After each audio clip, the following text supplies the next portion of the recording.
ठीक है, हम सभी के लिए भौतिक वस्तुओं से जो भी व्यक्ति प्रेम को जीतने का प्रयास करेगा वो प्रयास निश्चित रूप से विफल होगा। यदि प्रेम को जीता जा सकता है तो केवल भाव से, किसी भी भौतिक वस्तु से नहीं। हृदय की तुला में जब प्रेम का भाव रखा गया तो उसका ही भार सबसे अधिक था। आज यही बात रानी रुक्मिणी ने सिद्ध की है। आज रानी रुक्मिणी ने इस तुलादान में प्रेम का भाव रख के इस तुलादान को महान बना दिया है। कृष्ण कृष्ण मुरली कृष्ण, आज से कृष्ण कृष्ण मुरली कृष्ण कृष्ण कृष्ण 16 महादानों में तुलादान अग्र होगा, अग्र होगा, अग्र होगा। कृष्ण कृष्ण कृष्ण कृष्ण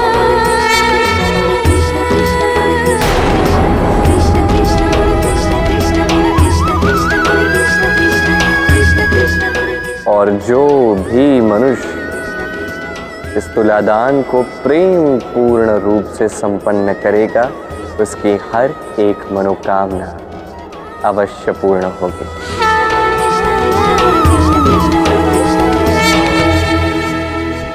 अंततः राधा ने सर्वश्रेष्ठ का ही चयन किया। रानी रुक्मिणी अष्टभारियों में सबसे योग्य अर्धांगिनी है श्री कृष्ण की। देवी, कोई कितना भी अच्छा क्यों ना हो, परंतु पृथ्वी की कसौटियों पर सबको खरा होना ही पड़ता है। स्वर्ण ताप सहकर ही कुंदन बनता है।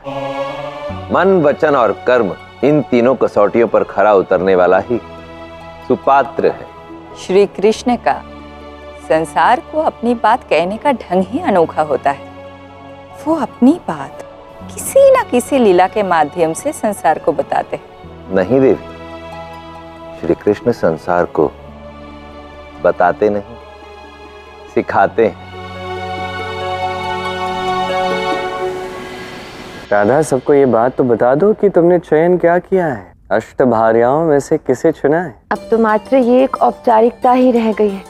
सब जानते ही हैं कि कृष्ण की अर्धांगिनी के रूप में कोई कृष्ण के साथ यज्ञ में बैठने योग्य है तो वो केवल वो रानी है जिसने कृष्ण को स्वयं चुना है, जिसने अपने परिवार, अपने भाई के विरुद्ध जाकर कृष्ण का साथ अपनाया है, जो कृष्ण से अटूट प्रेम करती है, महारानी रुक्मिणी।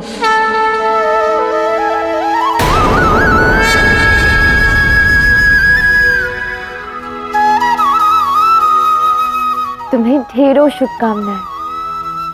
बधाई हो देवी रुक्मिणी। बहुत बहुत शुभकामनाएं देवी रुक्मिणी। शुभकामनाएं रुक्मिणी।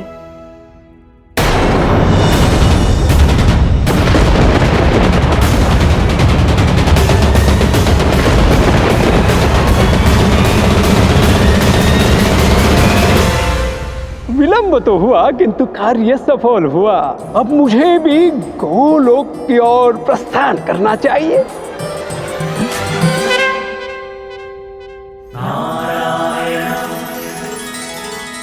श्री कृष्ण, अब मुझे भी जाने की आज्ञा दे।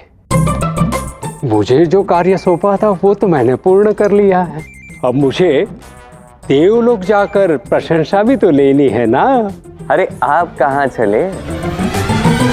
आपने तो वचन दिया था कि आप तो अश्वमेध यज्ञ पूर्ण करके रहेंगे, वो पूर्ण कीजिए, तत्पश्चात आप जा सकते हैं। तत्पश्चात मैं आपको नहीं रोकूंगा। नहीं नहीं प्रभु, मुझे जाने दीजिए। राधा, देखो क्या कह रहे हैं नारद मुनि, यहाँ से जाने की बातें कर रहे हैं। अष्टभार्याओं का चयन इनके बिना संभव था नहीं ना? कितना बड़ा योगदान था इनका। तत्पश्चात इस अश्वमेध यज्ञ के आयोजन में इनका बहुत बड़ा हाथ था। अब ये ऐसे तो जा नहीं सकते ना राधा, ये तो अनुचित होगा। हाँ हाँ मुनिवर, कृष्ण उचित कह रहे हैं। आप यज्ञ तक रुक जाइए ना। देवी राधा, मुझे मत रोकिए। मैं कितने समय से पृथ्वी लोक पर ही हूँ। किंतु यदि आप यज्ञ के लिए रुकेंगे तो यज्ञ की शोभा और बढ़ जाएगी। मेरा आग्रह स्वीकार कर लीजिए मुनिवर।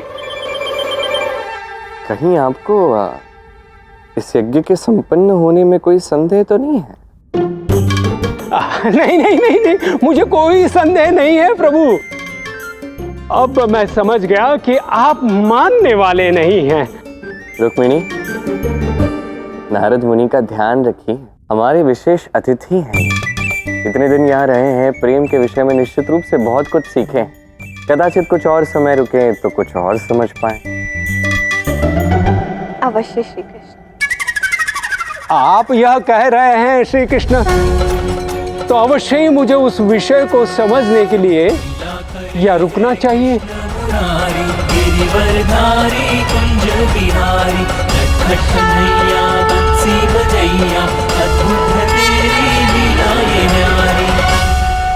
संदेह तो है प्रभु, आपने मुझे यहाँ रोका और आपके मुख पर वो नटखट सी हंसी। नारायण नारायण, अवश्य ही कुछ होने वाला है द्वारिका नगरी में। स्वर्ण कहाँ है? कौन सा स्वर्ण? बड़ी शीघ्र भूल गए आप। आपने हमारे महाराज को वचन दिया था कि श्री कृष्ण के अश्वमेध यज्ञ का अश्वहरण करने के बदले आप श्री कृष्ण के भार के बराबर स्वर्ण देंगे। ओह अच्छा, हाँ अभी स्मरण है। तो तुम्हें श्री कृष्ण के भार के बराबर का स्वर्ण चाहिए ना? क्यों नहीं, अवश्य मिलेगा। कहाँ है स्वर्ण? हाँ रुको, अपना हाथ आगे लाओ। ये लो, ये है तुम्हारा स्वर्ण। और हाँ रुको रुको रुको, सबसे महत्वपूर्ण चीज तो मैं भूल ही गया। ये देखो, ये है तुलसी का पत्ता। लो, अब जाओ और जाकर कह दो अपने राजा से कि श्री कृष्ण का भार बस इतना ही है। तुमने हमारे राजा के साथ छल किया है। मात्र 2 स्वर्ण कंगन श्री कृष्ण के भार के बराबर कैसे हो सकते हैं? देखो, मैं तुम्हें कोई प्रमाण नहीं देना चाहता, क्योंकि ये अश्व तो मेरे साथ ही जाएगा। किंतु हाँ, मैं तुम्हें एक अवसर अवश्य देना चाहता हूं। यदि तुम्हें अपने प्राण प्यारे हैं तो उन्हें बचाकर यहां से भाग जाओ।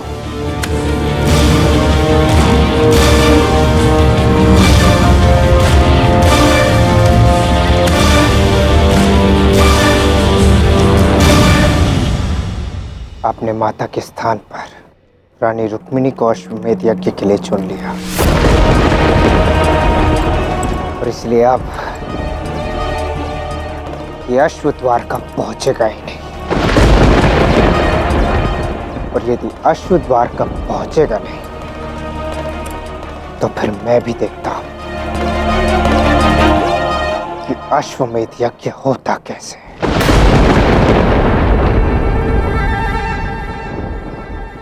कृष्ण, तुम मुझे वहाँ शंका में छोड़कर यहाँ स्वयं आनंद से बैठे हो। मैंने तुम्हें कब शंका में छोड़ा? तुमने वहाँ मुनिवर को क्या कहा कि यज्ञ में संदेह है?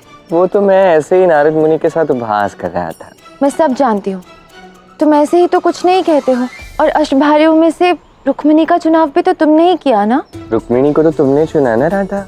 मैं सब समझ रही हूँ, नाम मेरा होता है किंतु करते तो तुम ही हो ना। दादी, ये सब तुम क्या कह रहे हो मुझे नहीं पता। मैंने केवल समस्या का हल बताया है। मनसा वाचा कर्मणा, इन 3 मापदंडों पे चयन करना है, मैंने इतना कहा। उसके पश्चात सारा परिश्रम तुमने किया, परख तुमने की, चयन तुमने किया, ये सभी जानते हैं। हाँ, किंतु सब सत्य तो नहीं जानते ना। जो उनके समक्ष होता है वो वही देखते हैं, और मैं तो अपने मन की नेत्रों से देखती हूँ, और मेरे मन के भीतर तो मैं तुम्हें ही पाती हूँ ना। तुम्हारी ना मेरी। रुक्मिणी का चयन किसने किया? हमने चुना।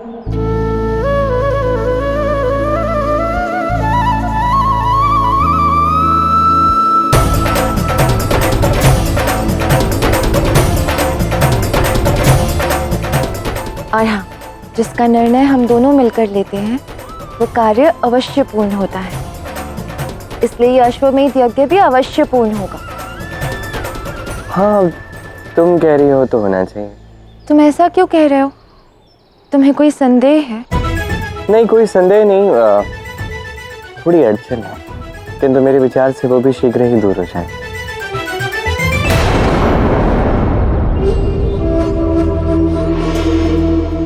अब तुम यहीं इसी निर्जन वन में बंधे रहोगे अश्वराज। और यदि तुम द्वारका में नहीं पहुंचोगे तो फिर अश्वमेध यज्ञ को